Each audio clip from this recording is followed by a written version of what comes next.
must try. Hi guys, so we are making kaipola. Come on. Hi guys, welcome back. So ഇത്രയും tasty ആയിട്ട് ഞാൻ തിന്ന item കായ്പോളയാണെന്ന് മനസ്സിലായില്ലേ?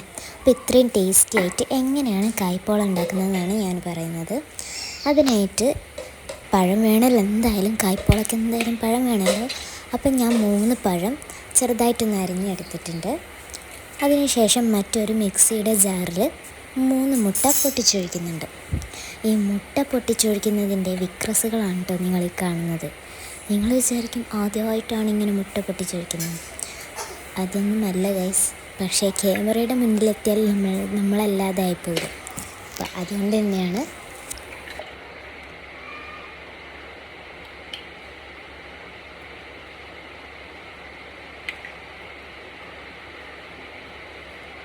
So അതിന് ശേഷം നമ്മൾ അതിലേക്ക് ഒരു 3.5-3.25 എന്നൊക്കെ പറയാം ടേബിൾ സ്പൂണോളം പഞ്ചസാരയും പിന്നീട് 2 ഏലക്കയുടെ കുരു അല്ലെങ്കിൽ കുറച്ച് ഏലക്കാപ്പൊടിയും കൂടെ ഇട്ടിട്ട് അരച്ചെടുക്കാം. പിന്നീട് മറ്റൊരു പാന് അടുപ്പത്ത് വെച്ചതിന് ശേഷം അതിലേക്ക് ആവശ്യത്തിന് നെയ്യ് ആഡ് ചെയ്ത് കൊടുക്കുക. ആ നെയ്യ് ഒന്ന് എന്താ പറയുക മെൽട്ടായി വരേണ്ടിയിട്ടാണ് കേട്ടോ ഞാൻ അങ്ങനെ ഇളക്കി കൊടുത്തത്.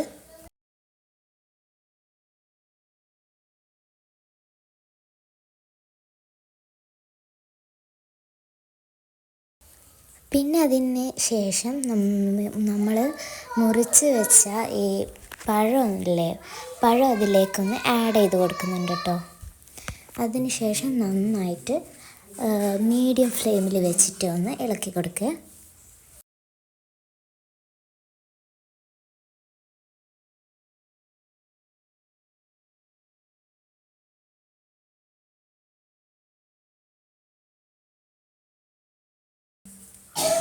ഇതേപോലെ ഒരു യെല്ലോ കളറിലേക്ക് എല്ലാം ഒന്നായി കിട്ടിയാൽ ഫ്ലെയിം ഓഫ് ചെയ്യുക. അതിനുശേഷം ഇതൊന്ന് തണുക്കാൻ വേണ്ടി ഒന്ന് മാറ്റി വെക്കുക.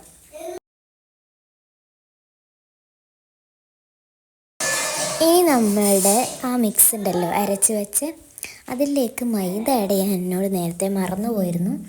സോ ഒരു കൈലിൻ്റെ അടുത്തോളം മൈദയും കൂടെ ഇതിലേക്ക് ഇട്ട് കൊടുക്കുന്നുണ്ട്. മൈദ ഇട്ടതിന് ശേഷം ഞാൻ ആ മൈദ ഒന്ന് മാവിൻ്റെ അടിയിലേക്കായി കിട്ടാൻ വേണ്ടിയിട്ട് ഒന്ന് ജസ്റ്റ് ഒന്ന് ഇളക്കുന്നുണ്ട് കേട്ടോ. കാരണം നമ്മൾ അരിച്ചെടുക്കുന്ന സമയത്ത് പൊടി മേലെ ആവുമ്പോൾ ഈ മിക്സിയുടെ ജാറിൻ്റെ മൂടിയിൽ പറ്റി പിടിക്കാൻ നമുക്ക് ആവശ്യത്തിന് മൈദ കിട്ടാതിരിക്കുകയൊക്കെ ചെയ്യും. അതുകൊണ്ടാണ് കേട്ടോ ഞാനിങ്ങനെ ചെയ്തത്. ഇനി നമുക്ക് ഇത് പോയി ഒന്ന് അരച്ചെടുക്കാം.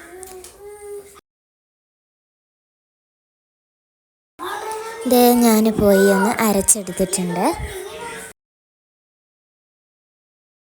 ഇങ്ങനെയാണ് അരച്ചെടുത്താൽ കിട്ടുക. ഇനി നമ്മൾ മറ്റൊരു പാത്രത്തിലേക്ക് ഈ അരച്ചെടുത്ത മിക്സും നമ്മൾ വാട്ടിയ പഴവും ഇട്ട് കൊടുത്തിട്ട് നന്നായിട്ടൊന്ന് ഇളക്കി കൊടുക്കുക കേട്ടോ. രണ്ടും കൂടെ ഒന്ന് യോജിച്ച് നിൽക്കുന്ന രീതിയിലൊന്ന് ഇളക്കി കൊടുക്കുക. പിന്നെ പഞ്ചസാരയുടെ അളവ് നിങ്ങൾ നോക്കണേ, രുചിയുണ്ടോ എന്നത് നിങ്ങൾ നോക്കണം. ഞാൻ പഞ്ചസാര ഇട്ടത് കറക്റ്റ് തന്നെയാണ്.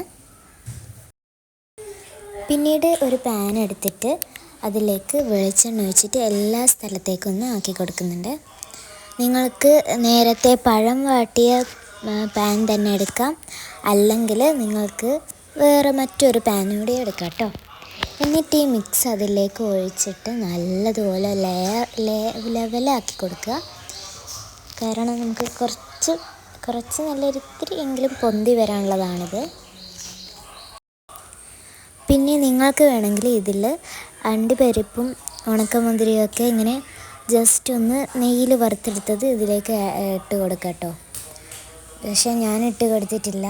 അപ്പോൾ ഇതാണ് കുക്ക് ചെയ്ത് കഴിഞ്ഞുള്ള ശേഷമുള്ള ലുക്ക്.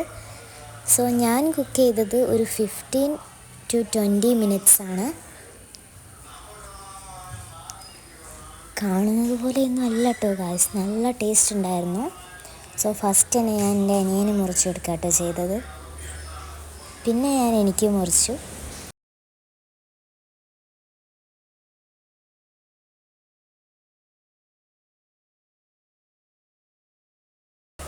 സോ ഇതാണ്.